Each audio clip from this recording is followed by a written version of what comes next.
on my own behalf, on behalf of my family and the people of Kikuyu, and indeed the entire House, Honorable Speaker, our very deep condolences to Honorable Ng'eno's family and the families of the other departed passengers who are with him, including Captain Were. Honorable Speaker, Captain Were is someone I knew very well, and I've flown with him. And Honorable Speaker, even yourself, you remember only a week ago, the other weekend, I was somewhere with you. And you flew back, you flew from where we were to Western Kenya with Captain Were. And Captain Were was a very experienced captain, someone who served in armed forces, left the armed forces and get into civilian aviation, and has done very well in his career, and was a very careful and dedicated officer in his service as a captain. Honorable Speaker, one of the other gentlemen, the teacher Carlos, who is fondly referred to as Mwalimu Carlos, his name is Keter. I knew Mwalimu Carlos in 2016-2017. Honorable Speaker, I was together with the Senate Leader of Majority in the 2017 campaigns.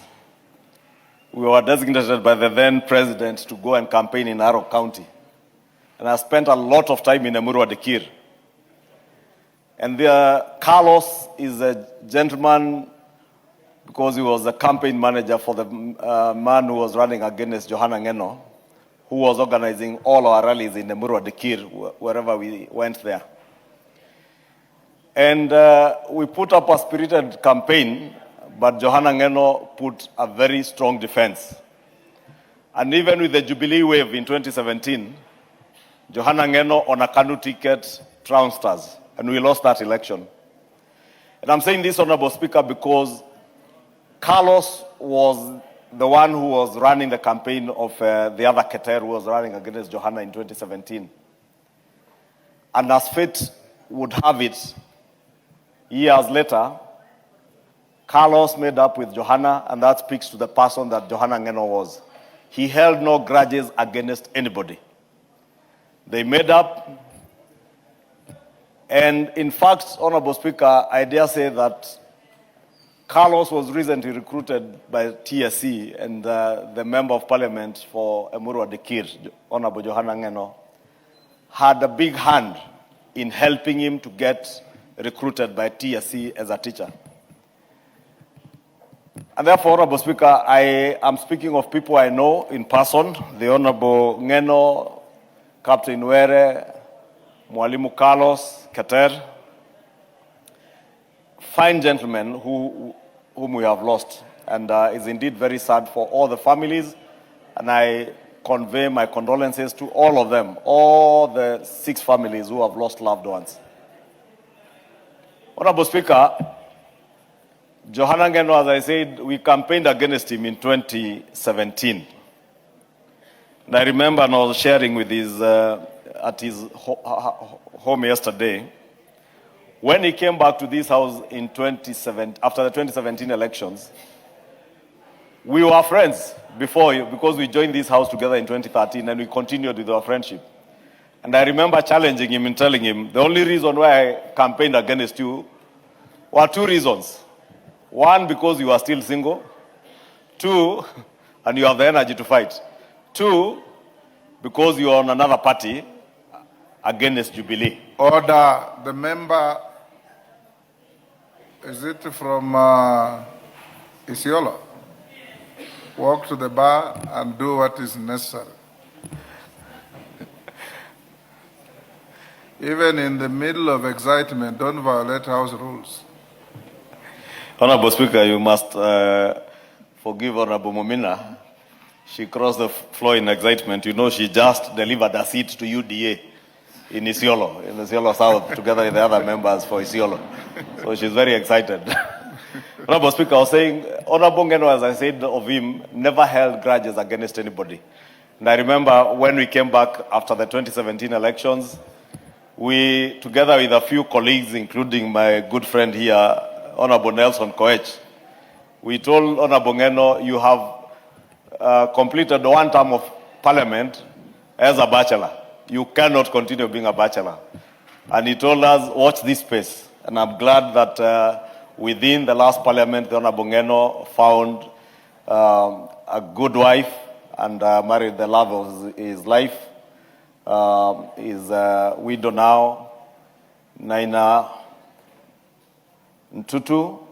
And Honorable Nelson Ngeno, Nelson Koech, whom we had challenged Ngeno with, was the best man in that wedding. It's sad, Honorable Speaker, that now the widow and the children are left without a father and a husband. And the people of Emurua Dikir have been left without a very dedicated leader. A person who would go to any length to fight for his people, defend their rights, and more importantly, to make sure that he delivers for them as a member of parliament in terms of development. And Honorable Ngeno has done exemplary well. For those who had been to Emurua Dikir when it was the larger Kilgoris, and the member for Kilgoris will bear me witness. Before that constituency was split between Kilgoris and Emurua Dikir. It was a very large constituency, and therefore previous members of parliament had a difficulty trying to develop the entire constituency as it were. But Honorable Ngeno has done exemplary well as a member of parliament in his 3 terms as parliament. And I say that because I was in Emurua Dikir late last year at the invitation of Ngeno for his bursary award program, and as he handed over a number of school buses to schools. And the people of Emurua Dikir were very proud of the performance of their member of parliament and the strong defender of their rights that he was. This House, Honorable Speaker, the people of Emurua Dikir, his family, and indeed the entire country is poorer without Honorable Ngeno in our midst, and we will celebrate his life as we mourn him. And I want to pray, Honorable Speaker, that as we mourn Honorable Ngeno, Ngeno was a peacemaker. And Ngeno had never in any way entertained ethnicity. And I remember, Honorable Speaker, and you'll see even in his clips, I was watching a number of his clips, and everywhere he spoke against ethnicity. And he was a unifying leader. I pray, Honorable Speaker, that as we mourn him and as we lay him to rest towards the end of this week, we will emulate Honorable Ngeno in his standing as a leader, in his unifying character, and more importantly, Honorable Speaker, that we all remember the families, not just of Honorable Ngeno, that of Were, Carlos, and the other departed compatriots and countrymen who lost their lives on Saturday evening, Honorable Speaker. And in conclusion, Honorable Speaker, let us also mourn and celebrate their lives, bearing in mind that they have families that are hurting. And I say this, Speaker, because I know I just lost a relative last year, some months ago. I know what it feels, and many of you know, those of you who have lost relatives. It is unfair and rather callous for any one of us who purports to be a leader to be using the death of any Kenyan for political gain. And I say this, Honorable Speaker, because I saw the pain of the family, of the widow, of Ngeno's relatives, and those of Carlos and others, having to learn of his passing on from a careless statement by a leader at a political rally in Nyahururu. Honorable Speaker, it's not just shameful, it's so callous of any leader, even before the immediate family gets to know of the loss of a loved one. You are there in a political rally announcing their death. It's shameful, Honorable Speaker. And how I wish, and I described people here, Honorable Speaker, 2 years ago, saying there was a dark man with a very black heart. I am vindicated, Honorable Speaker. I am vindicated. This is a dark man with a very black and dark heart and soul. Somebody who has no feeling, no respect for family, no respect for anybody. Somebody who was scavenged on anything, including death, to try and drive or get some political capital. Shame on you.